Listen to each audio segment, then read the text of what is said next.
All right, good afternoon, everybody. Welcome to today's webinar. Please forgive my bad lighting. I know y'all are here for PEGs, so I'm in a different room than usual. I know my lighting looks terrible. Hers looks very good.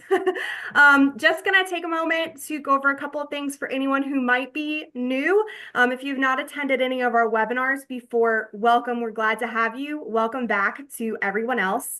If you have questions during this class, you're going to submit those by typing them into our Q&A box, and I will be giving Peg those questions when she starts taking those.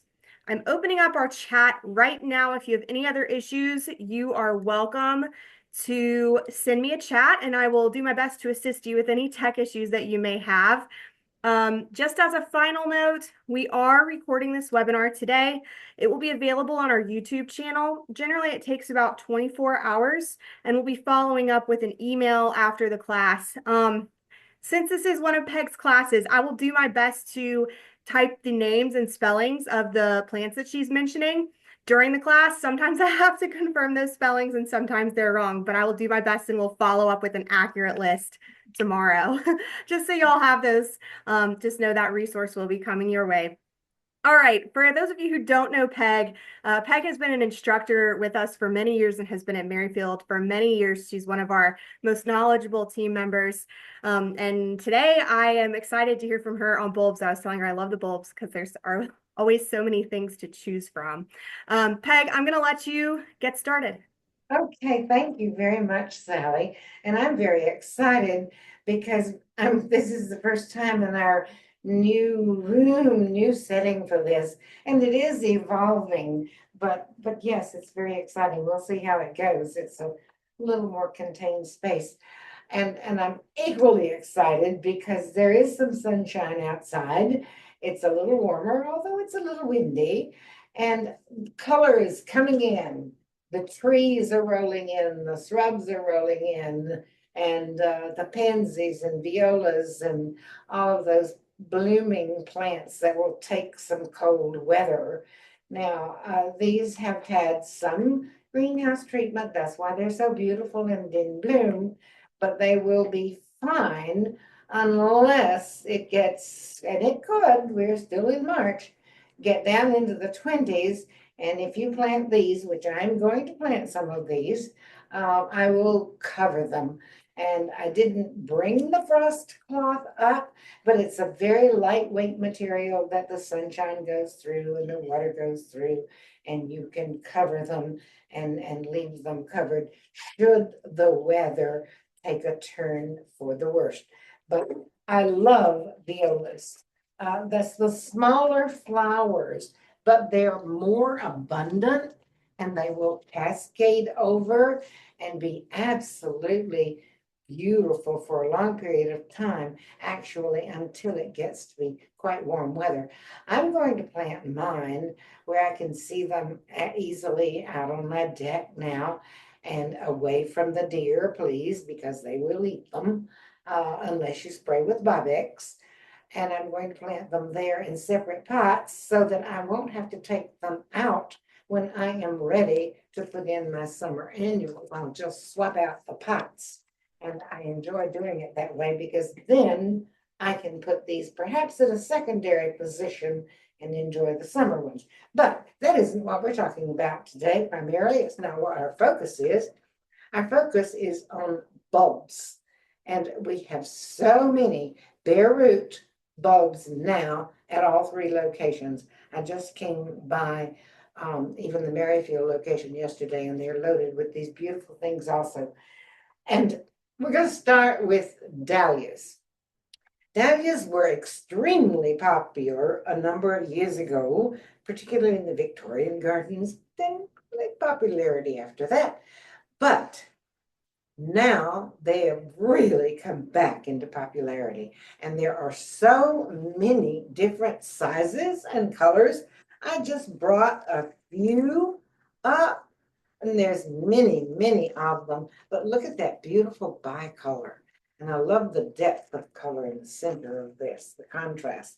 And then there's the dark leafed ones that have smaller flowers, which are really great for bringing in and arranging with.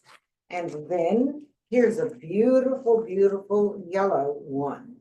Now, here is what I enjoy doing to get a jump start on the growing of these dahlias. We have these in great selection. We will have a different type of selection coming in as grown plants when frost is all over, okay? Because we have a number of growers who grow them in containers, but in the meantime, your selection of colors is excellent right now, and it's really very easy. I like to start them in a warm place. And for me, that is near a sliding glass door or in my basements with, I have accumulated some drop lights, cheap, inexpensive drop lights that have LED lights in them. So they're inexpensive to run. And I winter over a lot of different things, but that's how I also start some of these plants so that they have ample light to carry them through in an out of the way place. But the beauty of it is starting them indoors in containers. Now these plants are going to get large. I could have used a 1 gallon, but this one will be fine too. And I will place a very good potting soil, and I really am not going to pot this here right this minute because I'll make a terrible mess if I do. This is a product called Foxglove. Now, it's probably the most expensive potting mix that we sell, but there's a reason for that. It has a lot of very nutritious additives, and I absolutely love that. It's an organic fertilizer as well as a potting soil, and it's called Ocean Forest because it's got things from the ocean, like not oyster shells, but the various byproducts from the ocean, plus from the things that the leaves and all of that sort of thing. So it's, they call it earth and sea. And so it's nutrients that are organic and often using byproducts, which is great. So I will place 2 or 3 inches of this soil in the bottom of this pot, and then I will open up these dahlias. And this one has 2 in it in this package. I'm going to lift this up so that you can see it.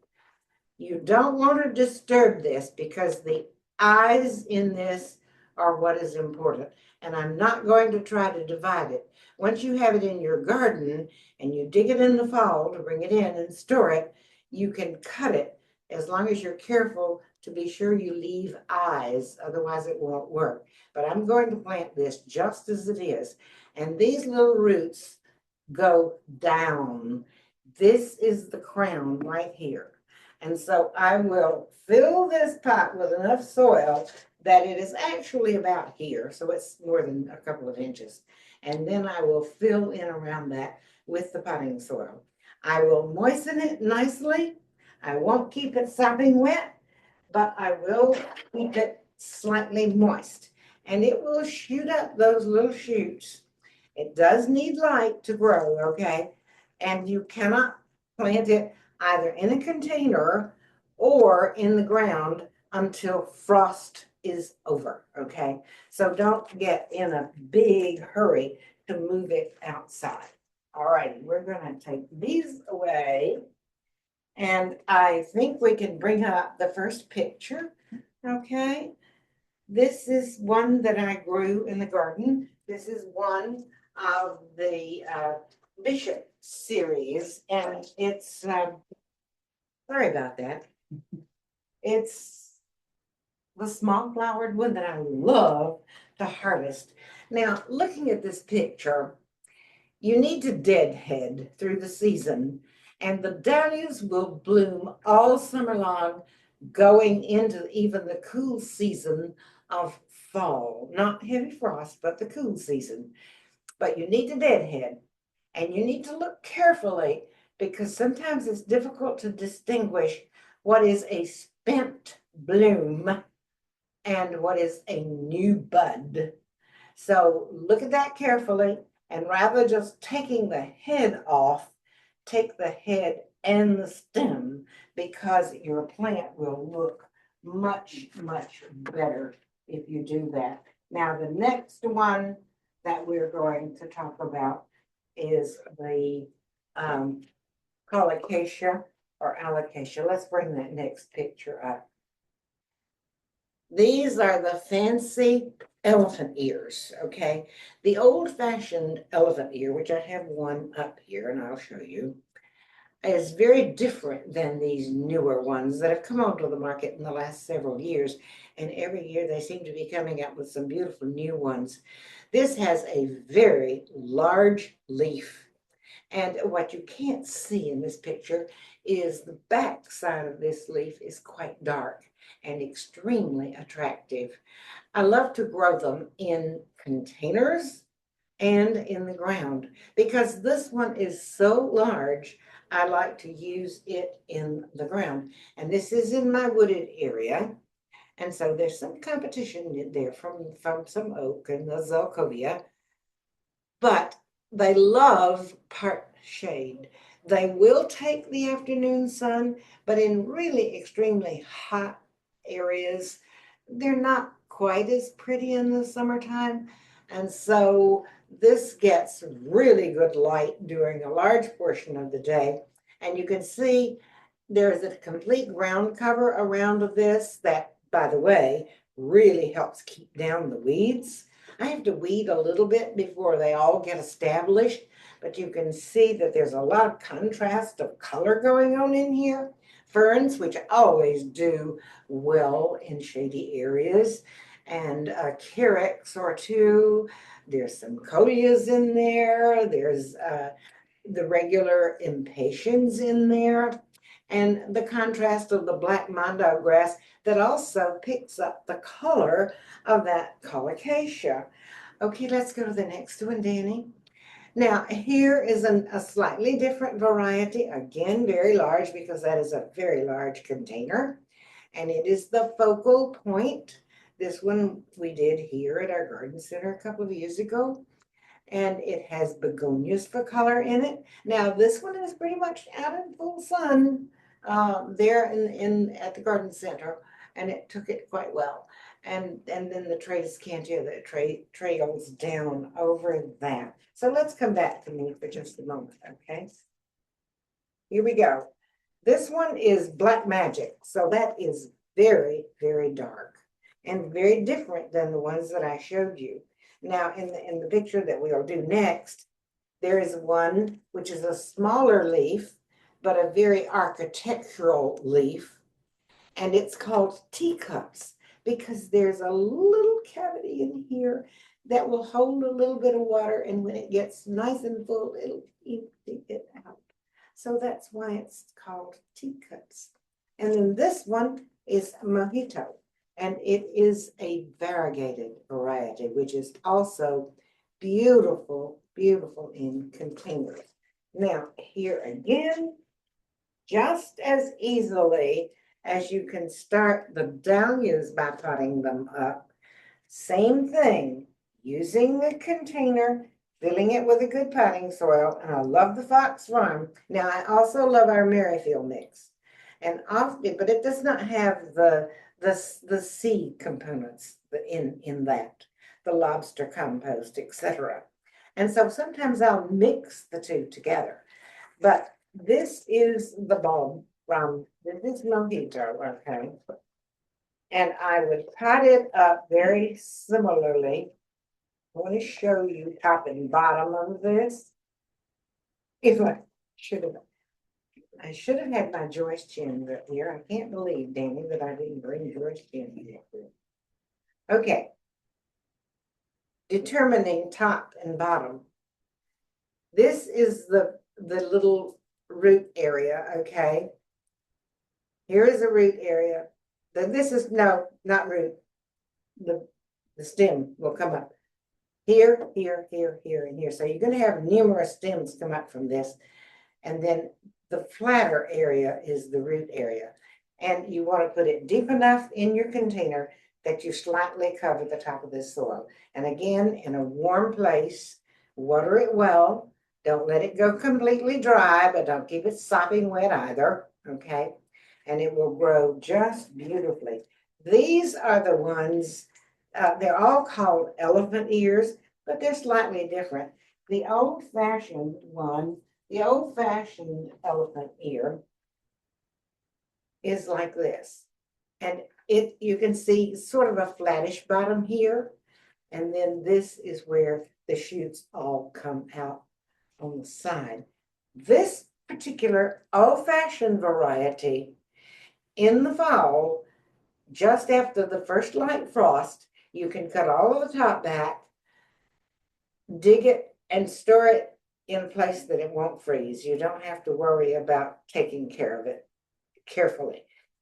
The newer ones, are not quite as easy to overwinter as the old-fashioned one. I have overwintered them indoors by putting them in a tub and keeping them just slightly moist in a dark place in an area of the basement that is not finished, and I can do that, okay? Or in an area of the garage that's won't freeze. However, I have, and I will tell you about that in a couple of minutes, learned to overwinter them differently and easier. Let's go to the next picture, Danny. Okay. And bringing, okay. This particular one is a grouping near the one that I showed you in ground, but it is a grouping of various plants.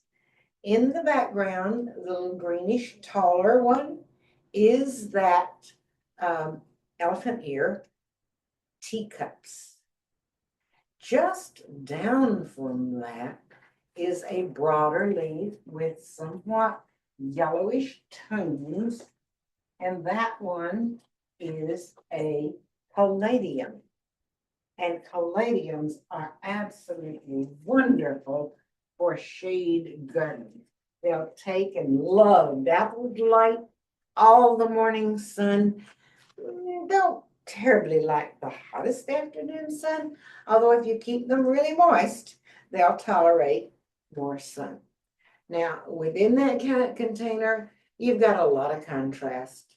You've got contrasts of colors. So it's not just the blossoms that are interesting, it's also the color within the foliage. So you've got the green of the teacups elephant ear stepping down to the colocasia. That is a nice broad contrast of foliage too. And it has a yellow tone to it. You've got Tradescantia, you've got begonias, and down at the bottom, you've even got a container with hosta in it, okay? All righty, Danny, let's go to the next one. Now, here again, you have that dark leaf that I showed you, the dark leaf elephant ear, as the focal point within this container. And we sell these already started once the frost is over, okay? So they won't come in until the middle of April and from there on. So this is why I'm encouraging you, if you can, to start some of these inside. Contrasted with that is the Solinia begonia, which will take sun or shade, and here it gets dappled light throughout the day, again with the cascading Tradescantia. And in the next picture, this is primarily caladium with begonias cascading from the bottom of the pot. Now, if you'll come back to me for a moment, I'll show you what that caladium looks like. Now, these are wonderful to start inside. Again, same technique. Container with good potting soil, moistened, needs some light, needs to be warm. Do not put your caladiums into your garden until there's no frost and the ground has warmed slightly, which means that you don't really want to, right here in this area, in the middle of April, generally speaking, the ground is not yet warm enough. Now, all that being said, container soil is warmer than your garden soil. And so you can plant earlier in that. So depending upon what the temperatures are, toward the end of April may be fine, okay? But we will often get the caladiums in, and they're absolutely gorgeous. I love the big leafed in contrast with some of the other plants that are finer textured. But this is the little bumps that you see on here are where the stems come out, and then it's difficult, but turning it over the flat surface. Now, whenever in doubt, regardless of what kind of bulb you're planting, you can't go wrong if you say, I can't figure this out, and you plant it sideways. It'll right itself. Even the larger one will right itself somewhat, and it won't be a problem. So don't panic over that. But these are absolutely fantastic to start indoors, okay? Now, just by way, did I show you? Oh, I love them all, and even the green ones. But there's so many different shapes in the leaves now. They've really hybridized these tremendously. In the next picture, Danny, if we bring up the next one, I overwinter my stuff outside now. This picture is not fantastic, okay? I took it in a hurry with my iPhone, but I have an area that I put wire, used some rebar to hold it up, lined it with landscape fabric, filled it with leaf grow, which is great. It could be potting soil, but I use leaf grow. And then I dug them after the first light frost, dug them, put them deep into this and put several inches on top, and then covered it with the landscape fabric. And they went through the winter just beautifully. All of my collocaceous, all of my elephant ears went through really well, plus a couple of other things. Now, going back to, let's take this picture away because it's not terribly pretty to look at. Going back to and thinking about the first picture that I showed you where I had done those in the ground, I literally left those in the ground, and I've had them now for several years, and that's why they're so big and lush, okay? I laid some mulch bags on top of, I cut them back after the first frost, laid some mulch bags on the top of it, okay? Then with using the sod pins, I pinned landscape fabric down over that. Then you can mulch on top of that so that it looks decent. And I will not take that off until I know that all dangerous frost is past. Now it's going to be warmer under there. So when I take it off, those plants, because it's warm under there, will have begun to sprout. And it really brings them on earlier than it might, but they won't live over winter in the ground unless they're protected.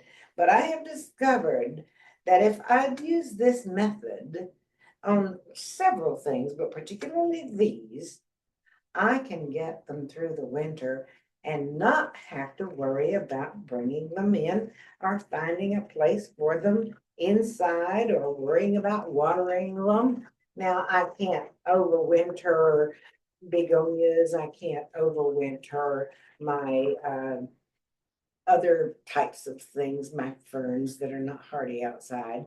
I do that inside with those inexpensive drop lights. And it's wonderful. It really is. Let's see the next picture, okay? I think this is another picture with the caladium, but a nice mixture there, again showing Dusty Miller. Here you've got a contrast of color and texture. You've got the Hakanakloa grass, the ornamental grass. And by the way, if you haven't cut that back, it's time to do that now. Otherwise, it's so light and fluffy, it'll be blowing all over the place. You can cut it back to the ground and it comes back fresh so quickly. I love that kind of color. And what a nice color pickup you've got here, because that's a variegated New Guinea impatiens. And so you've got the contrast of the color within that, picking up the grass, Hakanaklewa, and then picking up the color of that caladium. So it's fun within these containers. Now, in the next picture that we've got coming up, let's see, I've got this one up here. Bring up the next one, huh? Yeah, that's the next Oh, is it? Oh, my goodness. Well, I got one more nice one to show you. This is a little different direction of the one previous. I didn't realize I had this, but I'm glad I do. Now you've got even more color pickup here. You've got all that we talked about with the Dusty Miller and some repetition with that. But even on my far left, you can see there's even that centennial variegated geranium that is another color pickup. So this is how I enjoy doing combinations of containers on your patio, on your deck, at your front entrance, or out in the garden. All right, now we'll get to the canvas, I think. There we go. Canna lilies are fantastic. They make such an expression in the garden because of the bold, big leaves. And they're green with flowers. I love the flowers, but the flowers are secondary, in my opinion. Then you've got these burgundies and you've got variegated ones. But this one is the dark leaf. It's probably Wyoming, which has orange flowers. And so this is a large pot. Again, this was at the garden center, but I do these at my home too.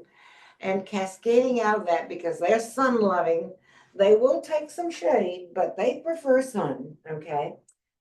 As long as there's 6 hours of sun, they'll be fine.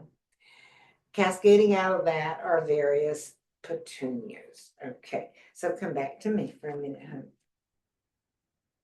This one is the flowers this is the same one, but it's bare root.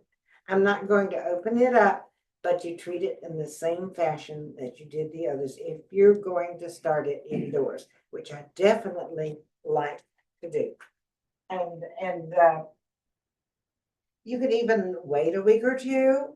It wouldn't be as far along. You wouldn't have to have it in the house quite as long. But you want to get it sprouted and growing so that it's a little advanced from waiting until the ground is warm and putting it in outside. Now the next one coming up, all right, is a calla lily. Not many people grow calla lilies in their garden, but this white one has been extremely hardy for me. This is in a front border that I see from my porch or from my window, living room windows. And there's a mixture of things in here. There's the spirea, which I absolutely love. It has a border of liriope backed by a wall, a brick wall, over which there are a number of hydrangeas. And there's crepe myrtle in the background also. So this gets at least 6 to 7 hours of absolute direct sun. And you could barely see the one leaf in the foreground that has a slight variegation in it. It's a nice broad leaf, so it's a great contrast to that liriope and a contrast to the spirea, which is wonderful. And I love the blossoms.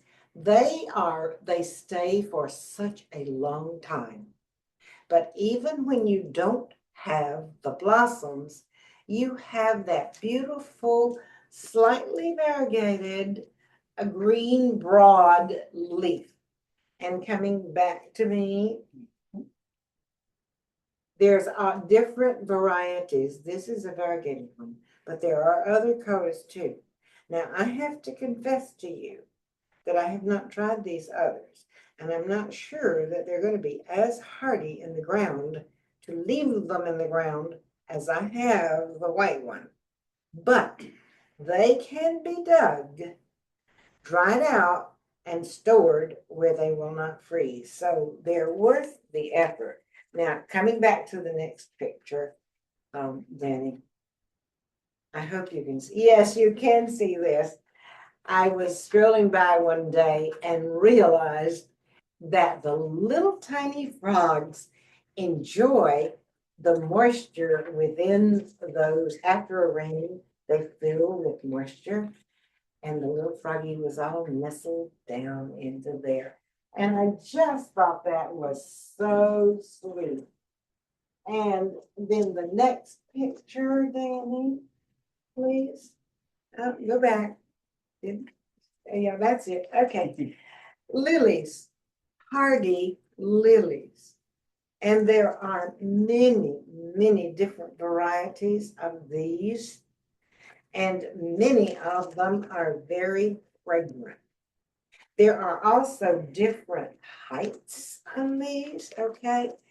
I'm not going to remember all of the varieties here, but just pick the ones you like the color and the height of. This is a very tall one, okay?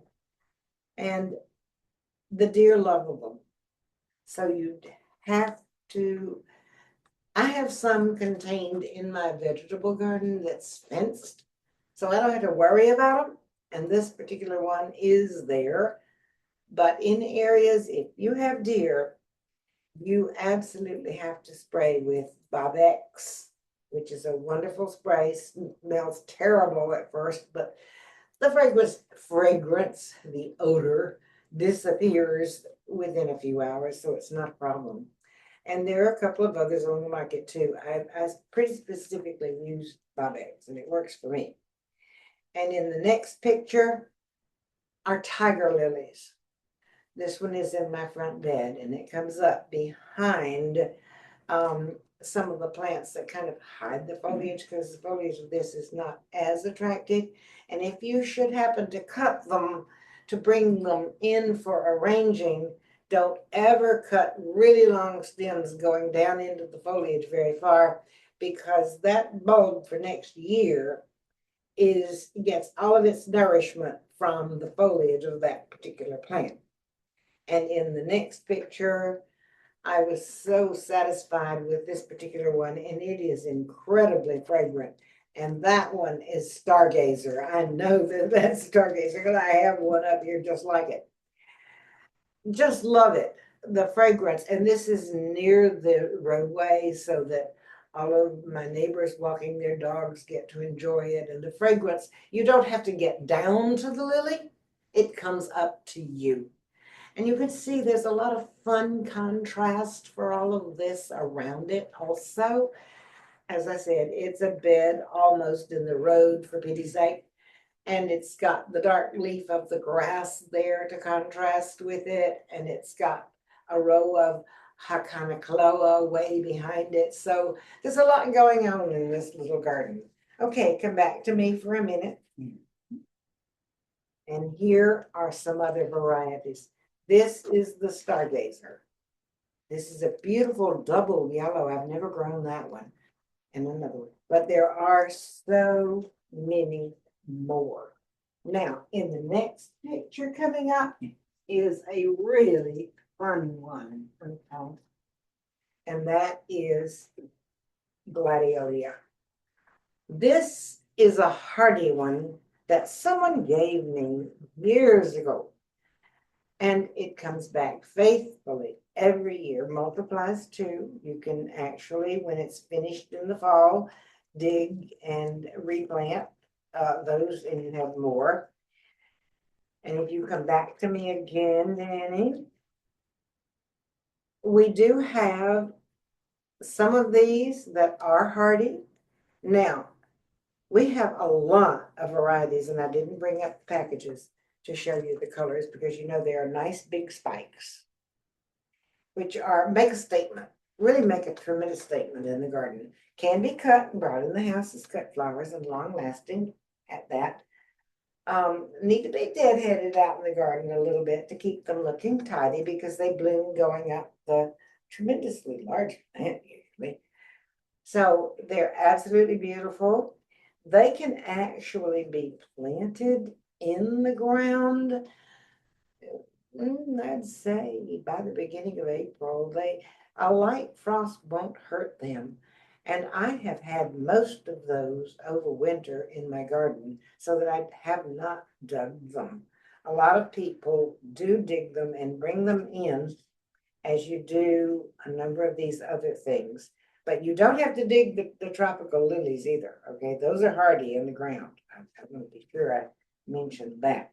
And all of these need a minimum of 6 hours of sun per day, okay?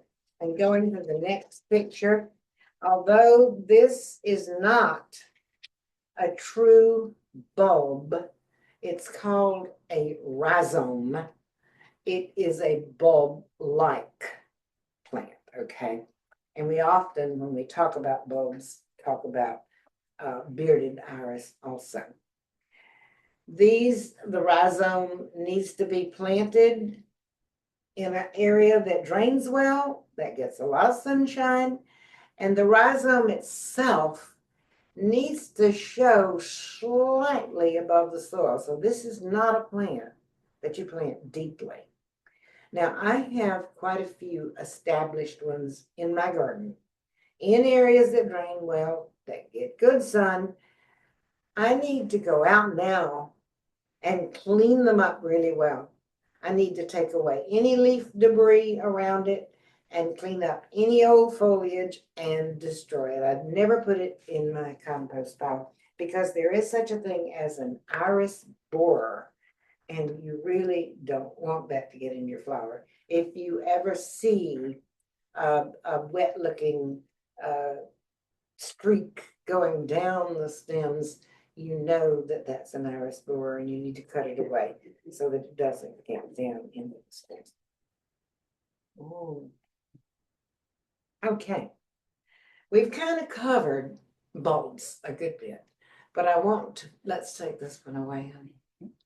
I want to tell you about a few other fun things that can be put into the ground right now, and then we have some beauties so I'll depart from the bulbs and think about any questions that you may have. Oh, no, I've got one more bulb, two more bulbs I'll talk about. It's time to get onions in the ground, and I like to put them in shallowly. No, not shallowly, makes a bigger bulb, deeper and close together, because I like the greens as much as the onion itself. And although fall is my favorite time to plant garlic, you can do that now too. So these are two things that you can go ahead. If you're anxious to get out in the garden, this is the time to do that. All righty. I want to talk to you. Let's bring up the next picture. Okay. I want to talk to you about hellebores. Hellebores are fantastic plants. I've grown them for years. And now there are some very new ones on the market. And if you come back to me now, let's show you this one. Okay, this one is called, well, it's from the Frost Kiss series, and it's Glinda's Gloss. Is that not absolutely gorgeous? And they're growing so many of these new ones and hybridizing. And a lot of them are more upright now than the older ones are. And you can see how long they come into bloom right now. Mine are beginning to bloom in the garden. Most of them are just shooting up their little buds, okay? But these have, of course, been in a greenhouse, although they are going to take some cold. If you buy them and put them in the ground, I do advise, if it gets down into the 20s, covering them, okay? Frost cloth. Beautiful, beautiful. And the last picture, no, the next picture, is actually the old-fashioned varieties in my garden. And as I said, I've been gardening with these for many, many years. And they are the varieties that kind of turn themselves down. And so you kind of have to walk out into the garden and lift that bloom up to totally enjoy it.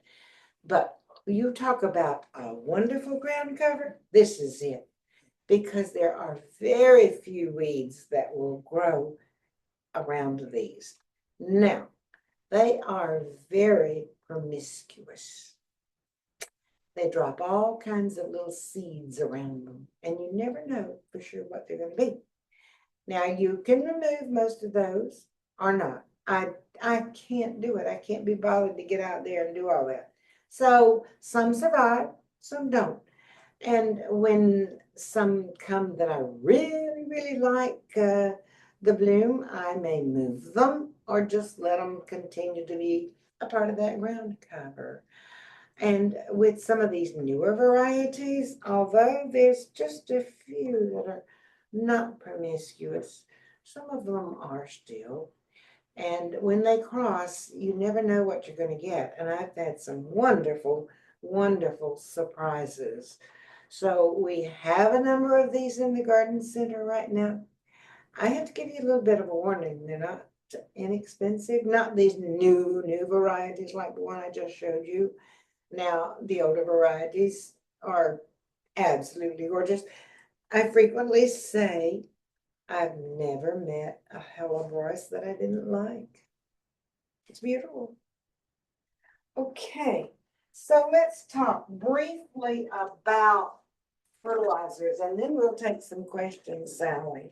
I'll try to be quick so that I like to leave at least 15 minutes for questions. Fertilization. I'm big on organics, and so I will go to Espoma Plant Tone and Biotone, slightly different. Sometimes I'll use a little bit of both, and I would like to mix a good handful of that into each, mix thoroughly into these containers, or mix thoroughly into the ground, a couple of handfuls. I like, and particularly into my soil, I like to do organic. I will use a lot of composted leaves. I compost my leaves. However, it's never enough. And if you have to buy, Leaf Grow is the product, either in the bag or in bulk that we carry, that I highly recommend. In containers, I'm not as particular about the organics. These are very slow release, but I will use these even in a container. And then once they begin to grow well, I will use Blossom Booster. Okay. It can also be used in the soil if you want to. I don't normally use it in my soil because I want to keep organics in my soil.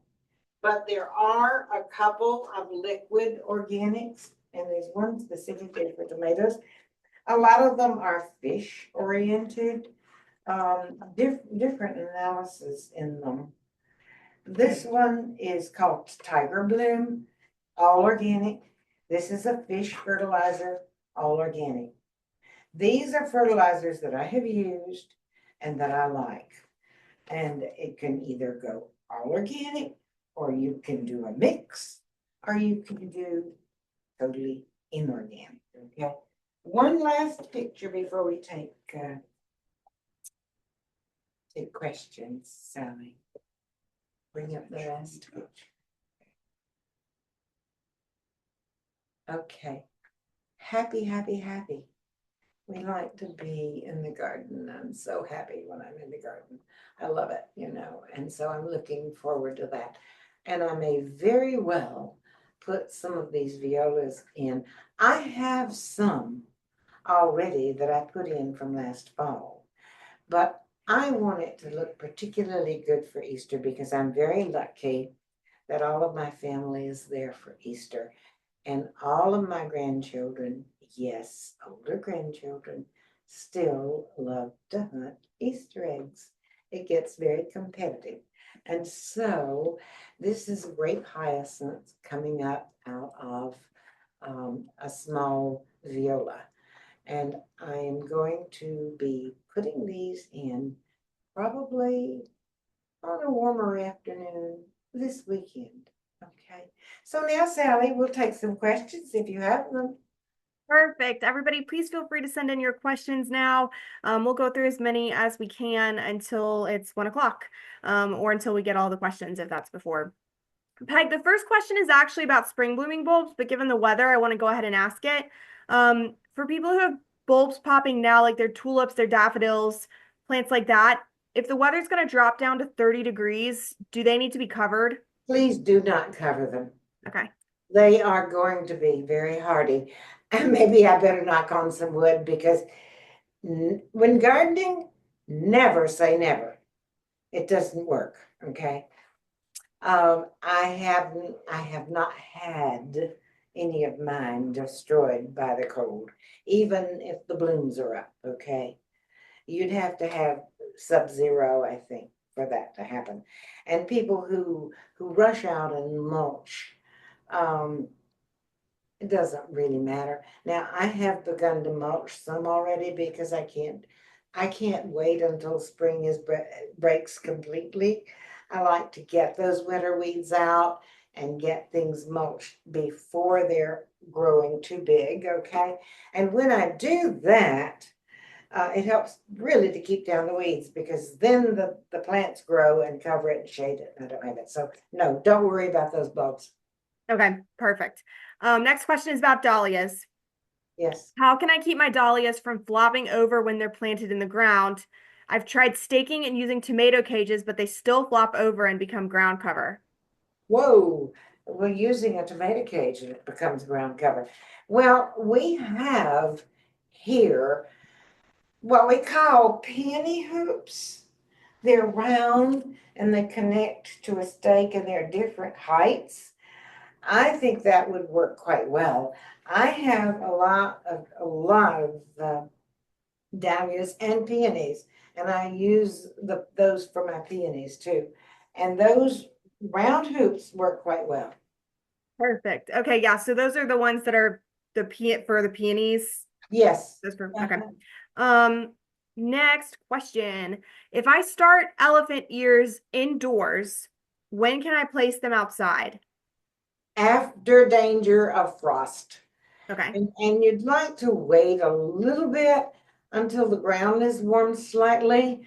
So I'm going to say towards the end of April. Okay. Okay. Let's see here. Next question. For the stargazer lilies, what time do they bloom? Like what time of year? Midsummer. Okay, midsummer. Yeah. Let's see here. For your hellebores, do you fertilize those? You know, my fertilization for all of that is great composted leaves primarily, okay? Now you could certainly put down a fertilizer. You could use Plantone if you wanted to, or a light 5-10-5, but I've never had to do that. I just put down in the fall, or if not then in the spring, before they get so big. And by the way, with hellebores, if you've got them established in the garden and you've got the time, go out and cut off the old leaves, but be careful not to cut the blooms that are coming up. But I have not, that picture that I showed you with all those have never been fertilized, Okay, wow. except with good garden soil. And Um, this is still Hellbore's question. How many hours of sun do they need? the hellebores, Yes. dappled light throughout the day is adequate, but they will take almost full sun. Okay. Okay. Let's see. Oh, the purple plant behind you, the one with the spiky leaves and the variegation, is that an iris? Directly behind you. Oh, directly, oh, I'm so glad you mentioned that. Now, this has been slightly forced. So, you know, a heavy duty frost might take this out. This is one of my absolute favorite iris. And I was hoping, yeah, pallida, it does have it, thank goodness. I was going out to say Sedacarus, but that's not right. A beautiful variegate. This is gorgeous, even in a container. Can you But tell me the name of that one again? it's the actual name on this one is Iris pallida, Pallida. There you go. All right, I just added that into the chat. Thank you. Now, did you get all the spelling on all the others? I hope I did. I will go back and always check spelling everybody. I'm pretty confident about these, but I always double check and will Well, send yeah, any extra I'll try to spelling. be more careful in the future, okay? But Yeah, this is an the perennial absolute, classes are a little more difficult to get the spelling on. I always have to give my Sally disclaimer on that. I don't always know. this one will actually die back to the ground in the wintertime. But it comes up and it's just such a beautiful contrast in the garden. And the bloom, this one has one that and it's nice too, deadhead, of course. And you be careful because the others might just pops right off. This one is about to go, but there's another one right behind it. There's another one right behind this one. So it's going to have, even though the bloom on the individual blossoms is daily, still you'll get, once it's established especially, quite a series of blossoms coming from this. But the foliage is beautiful also. And so I like it in the ground as a contrast of color and texture in the garden or in a container. And I'm glad because I've forgotten to bring that up. And so I'm glad someone brought it up. All right, well, we have a few questions left. So everybody, we've got a couple questions on bulbs that are blooming now. So for now, I'm going to stick with the summer bulbs, and then I think we'll have time to come back and answer the ones about the spring blooming bulbs that are going now. Peg, I don't know the answer to this. You might, and we might need to check with some of our, like Brandon, some of our other colleagues. Do we have a list of planting dates for the bulbs discussed today? Or can they all be planted in the same kind of time range? They can all be planted at the same time. Okay, so is that all after danger of frost? No, it doesn't matter as long as you don't put them outside. Okay. No, now wait a minute. I need to clarify. You can plant your garlic, you can plant your onions, you can plant your where'd they go? All the lilies can be planted now. But everything else needs to wait until frost has passed. Okay. So I'm saying second, third week of April, and watch your weather. And soil temperatures plays into this too, okay? But that don't have to worry about a specific planting date for these. Okay, You perfect. can wait and plant them outside. So see, that's why planting dates are not so important. They can be planted inside right now. They can be planted. A lot of people plant gladiolus if they've got the space, in succession. They may plant a group and then 3 weeks later plant another group, and because they'll bloom at different times that way. So there's a lot of fun with these bulbs and a learning curve always. Okay. All right. Sorry, I'm looking, kind of trying to see if we can combine some of these questions. We've got some good ones. What flowers do well in deep boxes? So I think like deeper planters. Are any of these bulbs particularly good for planters? They're all good for planters. Okay. That doesn't mean that you plant that bulb at the bottom of that box because those roots are going to go down. Most of these need to be planted near the soil surface, and then the roots will go down. So a big container is beautiful. No, they can all be grown in containers. Okay. Okay. I grow a lot. A lot of the pictures that I showed you were in containers. Yeah, you do so much beautiful work in containers. All right, here's the next question, and I may not be able to pronounce this correctly. I saw a bulb called Brodiea Queen Fabiola. Do you know if that is one that will do well in our area? That is a bulb that I have never grown. Oh, really? I Okay. know nothing about it. Okay. If you want to follow up with us, we might be able to check into whether that's one that grows in our area, but let's see here. Go online. Yeah, Not trust everything online. Oh, yeah, there's so many. Stargazer lilies are popular. They're gorgeous. What are the growing conditions for the stargazer lily? Do they need sun or shade? Are they full sun? They need some sun. Minimum 6 hours.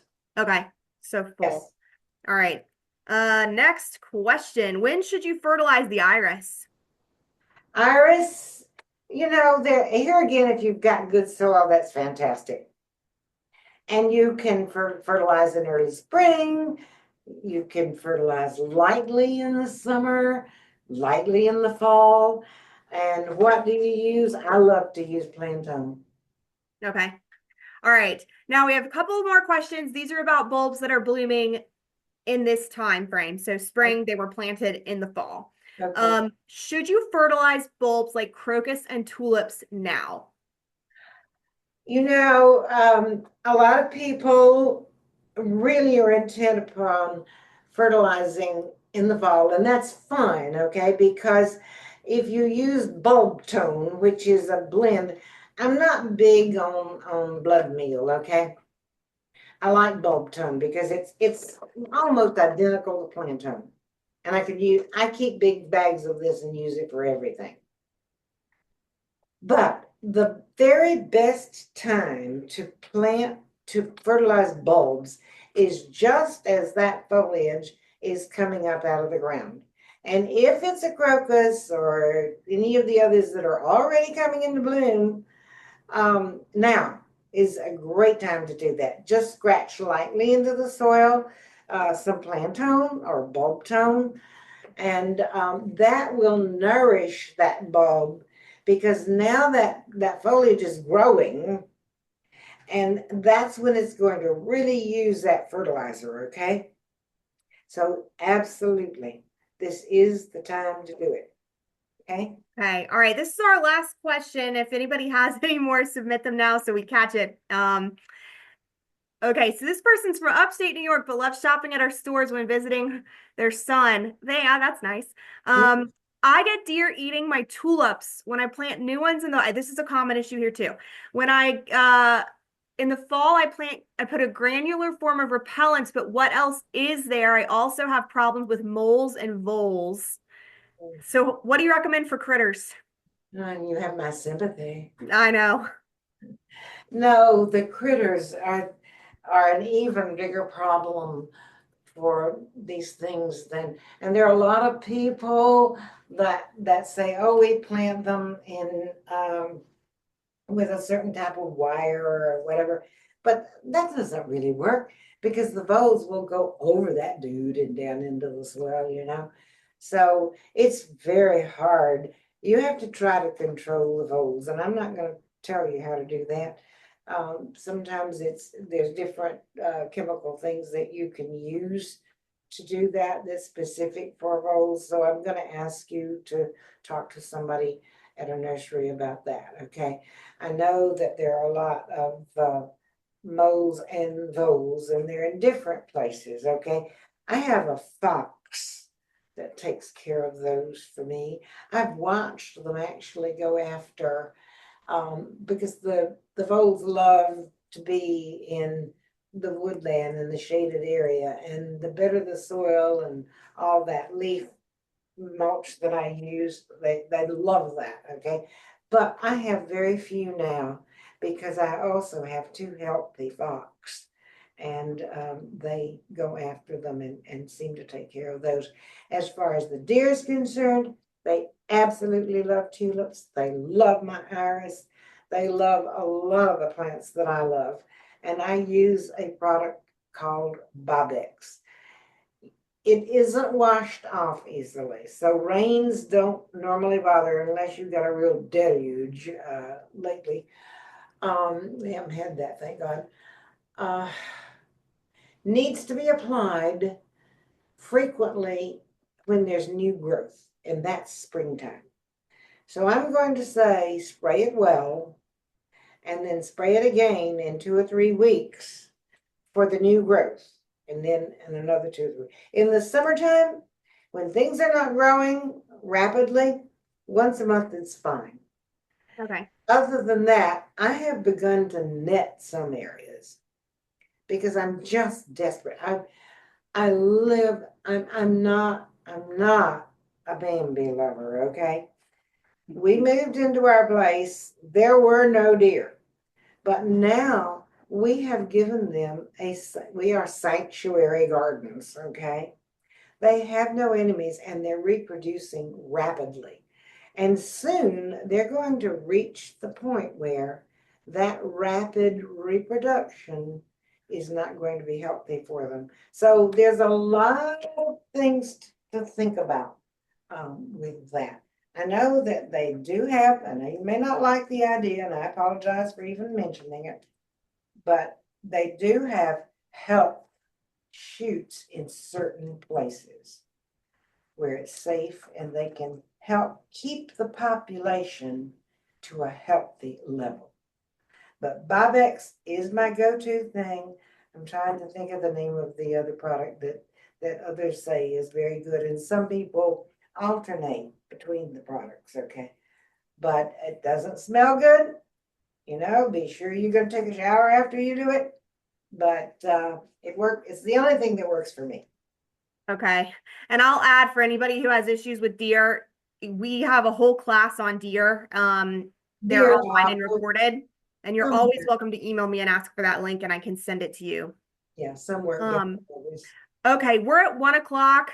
I have one more question for you that is about tulips, and then we'll go ahead and wrap up. As a general rule, will tulips come back strongly year to year, or is it time to do you generally need to replace them? That varies. There are some that will come back strong, and that mainly is the species tulip. And they are not as big, not as showy as the Darwin or the Frostoriana, which will usually give you a good 2 years, sometimes 3 or 4. But after that, you need to replace them most of the time. Okay. Okay. All right. Well, thank you so much, everybody. That's all of our questions. Peg, thank you as always. Do you have, okay, yeah, I'm seeing some interest in the deer. If you guys can email me, let me put this out. I'm going to put my email out in the chat. You can also hit reply when I send out the follow-up email tomorrow. If you reply to that, it comes to me. It comes from Eventbrite, but the reply goes to me. So I'm putting out my email right now for anyone who wants that deer information. Okay, Peg, do you have anything you'd like to conclude with before we wrap up? Just get out into the garden and enjoy it. I think it's a very healthy thing to do. Okay. All right. Thank you so much, Peg. Everybody, will talk to you later, and look for that email tomorrow with your plant list and some other information. Have a good afternoon. Bye, Go Peg. plant your pansies.